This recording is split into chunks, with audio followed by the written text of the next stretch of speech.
Magandang araw sa inyo mga kaibigan. Itong ating almusalita sa araw na ito. Ang ebanghelyo natin ngayon ay Mark 10:28 to 31.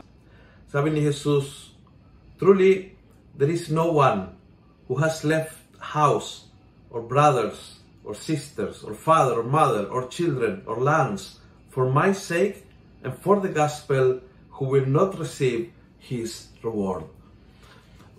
Kung may naiwan ka dahil sa Panginoon, hindi mawawala ang gantimpala. Hindi mawawala, hindi ka malugi.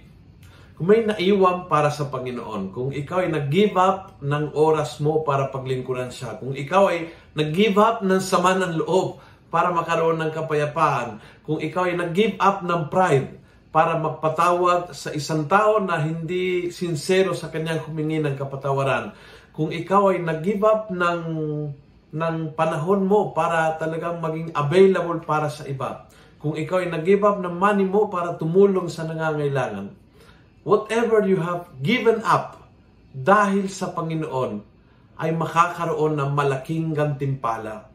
Ang Diyos na may alam ng dahilan ng ating pag-give up, siya po ang magpupuno na aapaw pa sa lahat po ng ating pangangailangan. Kaya every time that you give to the Lord, and you give things na mahalaga sa iyo, nagbibigay ka ng mga bagay na talagang mahirap ibigay dahil mahalaga sa iyo, but when you do it, and you do it wholeheartedly para sa Kanya, makakaroon ng isang incredible na gantimpala. Makakaroon ng isang reward na aapaw at mapupuno ang iyong buhay. Never be afraid na magbigay para kay Lord dahil hindi ka pababayaan, hindi ka maiwan, hindi ka pupulutin sa kangkungan. Kapag ikaw ay nagbigay sa Panginoon, aapaw ang grasya ng iyong buhay. Promise. Kung nagustuhan mo ang video ito, please pass it on. Punuin natin ng good news ang social media. Gawin natin viral. Araw-araw ang salita ng Diyos.